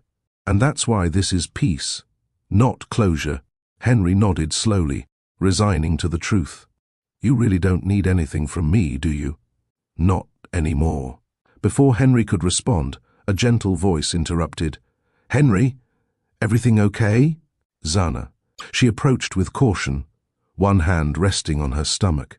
Her eyes met Zuri's, not with rivalry, but with quiet understanding. A woman who had stepped into a situation she didn't fully grasp at the time, but now carried the weight of its consequences. Zuri smiled first. It surprised all three of them. "Hi, Zana," she said warmly. Zana smiled back. "Hi, Zuri. You look beautiful tonight." "So do you," Zuri replied sincerely. No tension, no insecurity, no competition. Just three people acknowledging a story that had lived its course. Henry stepped back slightly, watching the exchange as though witnessing something he wasn't prepared for. Zana adjusted a strand of hair behind her ear. "I'm glad you came, and I hope life has been good to you." "It has," Zuri said softly. "And I hope the same for you." Zana nodded gratefully, relief washing over her face, as though she'd feared judgment and instead received grace. In that moment, Zuri realized something monumental. She was free. Free from resentment. Free from comparison. Free from the girl she'd been when Henry left. Free from the story others tried to write for her. She had no desire for revenge, no need to be chosen, no ache for validation. Her life had moved on, forward, upward, inward, and it felt good, really good. Zuri excused herself politely. "I'm going to grab another drink. You two enjoy the night." As she walked away, Henry watched her with a look that wasn't longing. It was recognition. He finally saw her, but she no longer needed to be seen. She was already whole. Zuri stepped out into the early morning light, barefoot on the dew-kissed porch of her aunt's modest country home, tucked quietly near the edges of East Marietta. The quiet was what struck her first. Not just the absence of traffic or calls or the ever-present hum of city life, but the quiet within her. For the first time in months, she felt still. No phone in her hand, no emails to answer, no boardrooms, no Henry. Just air, sun, and breath. The peach trees swayed gently behind the fence line, and the breeze carried. The scent of soil and sugar from the garden her aunt kept with pride. Zuri wrapped her shawl tighter around her shoulders and stepped further into the grass, feeling the chill of morning greet her skin like a reminder. She was alive, present, and no longer stuck in anyone's shadow. A robin landed on the swing hanging from the tree she once climbed as a child. The bird chirped, unbothered by her presence, and Zuri almost laughed. For years she'd let the weight of Henry's voice determine her worth, her steps, her stillness.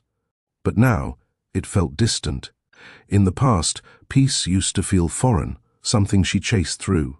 Perfection, through success, through trying to fix what was broken. But here, on this quiet acre, far from anyone's opinions or timelines, peace felt like her birthright. She touched her belly, flat yet healing. Emotions still flickered behind her ribs from the pregnancy she lost. But grief didn't define her anymore. Growth did. And in this still moment, Zuri realized, this was the first time she wasn't waiting for an apology to feel whole. The silence didn't scare her anymore. It comforted her. She heard the tires crunch against gravel before she saw him. The metallic blue of his Range Rover pulled into the side road with slow hesitance. The same way he'd always approached conversations he wasn't ready to have. Zuri didn't turn around. Henry stepped out, adjusting the cuffs of his linen shirt as if this was just another executive meeting. But there was no boardroom to control here, no audience to impress, just Zuri. "I figured you'd come here," he said gently. Zuri remained still, eyes fixed on the robin now fluttering toward the tree line. He stood beside her, not too close. Not anymore. If I could go back, his voice cracked slightly, but he didn't flinch from it this time. I wouldn't have let you walk out that night. I would have dropped everything. The deal, the gala, all of it. You were the one who made sense. Zuri blinked, slow and calm. But you didn't. You let me bleed out in silence. Henry looked down, guilt spreading across his features like frost. I know. The stillness between them stretched. He shuffled. I've gone to therapy. I've stepped down from the merger. I'm not that same man. But you were that man when I needed you most, she said, her voice not angry, just factual. He opened his mouth, but she raised her hand softly. You always assumed I'd come back when you changed, like I was waiting for you to evolve.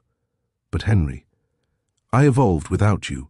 His mouth pressed into a hard line, emotions behind his eyes surfacing, but she didn't soften. I'm not here to rewrite us, he whispered. I'm here to own it. The silence that followed was oddly sacred. Zuri nodded. That much she could accept. But ownership didn't equal reconciliation. Zuri turned toward him now, finally meeting his eyes. For years she'd looked into those eyes, searching for herself. Now she saw only him, and that was enough to know she'd moved on. You know, she said, folding her arms gently, I made myself smaller so you could feel big. I dimmed so you could shine. I was always adjusting, always pivoting. For you. Henry swallowed. She stepped closer, not with anger, but with truth. I let you interrupt my dreams. I let you dismiss my instincts. And I justified it all because I thought love meant shrinking. Her voice grew steadier, freer. But I wasn't meant to stay small for you, Henry. The words hit the air like a release, sharp but necessary. Henry's brows furrowed. Not in resistance, but in realization.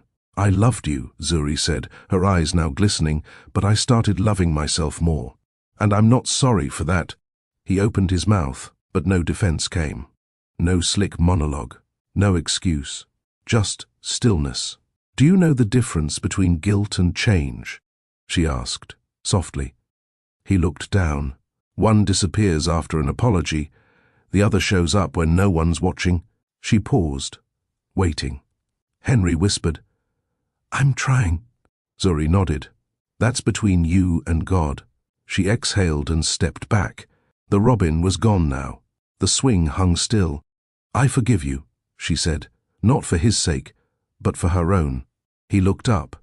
The old Zuri might have smiled, might have lingered, might have believed they could try again. But the woman standing there now understood that closure wasn't always a conversation. It was sometimes just a walk forward. Zuri turned and walked toward the garden path, where her aunt's porch sat waiting with its peeling paint and quiet wisdom. Her steps were steady, not rushed, not delayed. Henry watched, his hands at his sides, eyes blinking fast to hold something back. But she didn't turn around to see it. Her tears had dried weeks ago. What remained now was direction. Each step she took whispered a different promise to herself. I'm still worthy. I'm still whole. I get to begin again. And with every breath she took away from the man who once made her question. Her reflection, she reclaimed her name, her story, her power. She didn't slam the door. She didn't make a grand exit. She simply chose herself. There are moments in life that feel like endings. Like the universe decided to fold you inside out and leave you there. But sometimes, the deepest kind of love is not the one that stays. It's the one that teaches you what you deserve. As the screen fades to Zuri journaling by candlelight, her voice continues. Rejection felt like abandonment at first. Like I wasn't enough. Like the world had picked someone else over me. But now I know. It was redirection. Footage shows Zuri watering her aunt's herbs, laughing with the neighbors, then mentoring a young girl at a local business incubator. I was being shifted out of survival mode into self-worth. I was being pulled away from places that praised my silence and into spaces that honored my voice. The scene shifts to her lighting a single candle by the window. No man beside her, just peace. I no longer confuse attention with affection. I no longer wait for someone to choose me. Pause. I chose me. The final shot lingers on her eyes, full of clarity, strength, and something soft. Hope. Fade to black. The ribbon fluttered in the wind, held delicately between two columns wrapped in fresh marigolds. A crowd gathered outside a modest yet beautiful brick storefront in the heart of Charlotte's West Side, an up-and-coming block lined with locally owned boutiques, cafes, and creative studios. The sign above the door gleamed under the early spring sun. Zuri and Root. Beauty. Wholeness. Her way. Zuri stood out front, in a white wrap blouse and earth-tone trousers, her hair pulled back in a soft, elegant puff. Her eyes scanned the storefront, large windows, polished wood finishes, and hand-painted murals inside, done by a group of young artists she mentored. It was more than a store. It was sanctuary.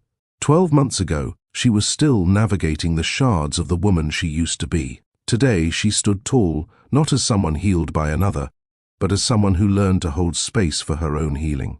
Aunt Lorette was in the front row, holding her phone with pride and wearing the Zuri's girl pin she'd insisted on making. Next to her, a local councilwoman smiled as she prepared to give a brief speech. Zuri took the scissors in hand. A year ago, she was afraid of starting again. Now, she wasn't starting again. She was starting better. As the ribbon gave way, cheers erupted. Zuri let out a laugh that came from her chest, a sound she hadn't made in a long time. One that wasn't filtered through performance or perfection. It was pure. Hers. Customers streamed in, greeted by shelves filled with her signature skincare line, products she'd developed in her kitchen with trial, error, prayer, and coconut oil. On the wall behind the register, a framed quote read, "She bloomed because she stopped waiting to be watered by others." And on that day, under a sun she no longer had to share with anyone else, Zuri welcomed her new chapter. The celebration poured out from the storefront like music into the street. Local vendors set up under white canopies with fresh juices, herbal teas, and handmade candles. Children from the neighborhood painted canvases inspired by the shop's message of beauty rooted in authenticity. A high school girl named Jasmine, who had once watched Zuri teach a free workshop on self-confidence, stood shyly to the side. Zuri spotted her and called her over. "You helped with the labels, right?" Zuri asked warmly. Jasmine nodded, eyes wide. "They're beautiful." Zuri smiled, her voice soft. "So are you. This space? It's yours too." Nearby, her cousins passed out "I Choose Me" buttons, and her uncle played old-school R&B classics on a Bluetooth speaker from the truck bed. Aunt Lorette beamed with a joy that came from watching generations rise. "You took our soil, baby girl," she whispered to Zuri later, "and made a garden out of it." Zuri blinked back tears. "I just stopped asking for permission." The young girls watching her saw more than a business owner. They saw a woman who had walked away from betrayal, grief, and pressure, and chose not just survival but joy. One girl turned to her mother and whispered, "I want to be like her. Not famous, not flawless, free." At sunset, the lights inside Zuri and Root cast a soft glow. Parents danced with toddlers in the parking lot. Teenagers posed in front of the mural that read, "Grow where you're planted." And Zuri stood with a cup of hibiscus tea, surrounded by community, not as someone needing to prove anything, but as someone who had finally come home to herself.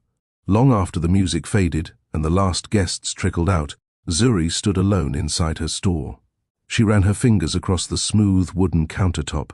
Every detail, down to the handwritten thank you notes inside the shopping bags, was intentional. No assistant had made these decisions. No man had dictated the vision. Every inch of this space was her heartbeat. She walked to the back room, flicked on the light, and stood in front of the antique mirror she'd salvaged from her grandmother's attic. It had once sat in her childhood bedroom, where she used to stare at her reflection, wondering who she'd become. She looked now, and didn't flinch. The woman staring back wore no mask. She wasn't defined by what she lost. Not the man, not the child, not the time. She was marked by what she chose to create anyway. Zuri traced the mirror's edge and whispered, "We made it." Not because life spared her pain, but because she stopped letting pain silence her. In that quiet moment, She saw her stretch marks not as scars, but as signatures of survival. She saw her eyes not as tired, but as wise. She saw her body not as broken, but as sacred ground that carried her through. Purpose. That's what she saw now. She didn't need a grand affirmation, no dramatic monologue, just the reflection of a woman who stayed when it would have been easier to disappear. She turned off the light and whispered to herself before leaving, "I'm proud of you."